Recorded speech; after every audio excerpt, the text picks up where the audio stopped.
कई बार आपके साथ कुछ ऐसा होता है कि कुछ चीज़ें छूट जाती हैं, बावजूद इसके कि आपने पूरा एनालिसिस किया था। आज कुछ ऐसा ही हुआ मेरे साथ। आइए देखते हैं वीडियो में।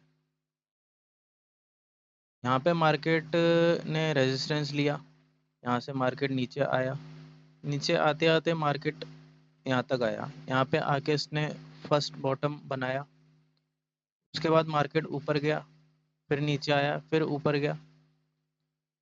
यहाँ से ऊपर जाने के चांस कम थे, क्योंकि अगर हम ट्रेंड लाइन लगाएंगे इसको ऐसे, तो ये इससे नीचे रहा। ठीक है, इसको क्रॉस नहीं कर पाया, तो इससे ऊपर जाने के चांस कम थे, तो ये नीचे आया मार्केट। यहाँ से आते आते नीचे आया, फिर इसने एक बड़ी रेड कैंडल बनाई जिससे मार्केट नीचे गिरा। उसके बाद कैंडल के बाद मार्केट इस सपोर्ट को क्रॉस नहीं किया, यहाँ से ऊपर चला गया, यानी इसको सेकंड बॉटम बना लिया। आप सपोर्ट भी बोल सकते हैं, सपोर्ट बना लिया, सेकंड सपोर्ट बना लिया, सेकंड बॉटम बना लिया। यहाँ पे मैंने एंट्री ली थी, एंट्री ली, थोड़ी देर मैंने होल्ड किया, और ये तीसरी कैंडल बनी, तो यहाँ पे मैंने एग्जिट कर लिया। एग्जिट क्यों किया? क्योंकि कैंडल इनडिसीजन हो गई थी, डोजी कैंडल बन गई थी, पहले रेड हुई, नीचे आई, फिर ग्रीन हुई, फिर रेड हुई, बार बार बार बार, तो कन्फ्यूजन हो गया, तो मैंने एग्जिट कर लिया।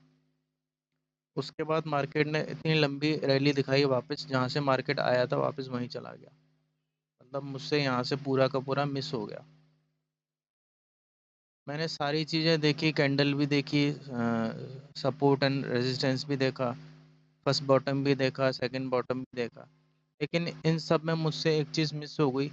वो ये थी कि ये कंसोलिडेशन, मेरा ध्यान इस पे गया नहीं। हमेशा याद रखना है कि एक लंबे कंसोलिडेशन के बाद जब मार्केट जाता है, तो वो बहुत लंबा जाता है। वो लंबा एक तरफ जाता है, कहीं पे भी जा सकता है। अगर ऊपर जाना है तो लंबा ऊपर जाएगा, अगर यहाँ से नीचे जाता तो लंबा नीचे जाता। तो मुझसे ये चीज़ मिस हो गई, कंसोलिडेशन जो था। इतनी सारी चीज़ें करने के बाद मुझसे ये मिस हो गया। तो अगर जो नए ट्रेडर्स हैं, उनको मैं बता दूं कि काफ़ी सारी चीज़ें आपको याद रखनी पड़ेंगी स्टॉक मार्केट में, अगर आपको ट्रेड करना है। स्टॉक मार्केट आसान नहीं है, लेकिन इसको आप आसान बना सकते हो। चीज़ें आपको याद रखनी पड़ेंगी, चीज़ें याद रखने के लिए आपको फालतू चीज़ें भूलनी पड़ेंगी। आपको अपने बॉयफ्रेंड को भूलना पड़ेगा, आपको अपनी गर्लफ्रेंड को भूलना पड़ेगा, रिश्तेदारों को भूलना पड़ेगा, फालतू के फ़ोन कॉल्स से दूर रहना पड़ेगा। ये सब डिस्ट्रैक्शंस हैं। अगर आपको सफल होना है तो आपको चीज़ें याद रखनी पड़ेंगी। मैंने काफ़ी सारी चीज़ें याद रखी, फिर भी ये मुझसे मिस हो गया इतना टाइम से करने के बावजूद भी। तो आप सोच सकते हैं कि ट्रेडिंग इतनी आसान नहीं है जितनी लगती है। और भी ऐसे ही नॉलेजेबल वीडियोस के लिए अभी सब्सक्राइब कीजिए। Thank you.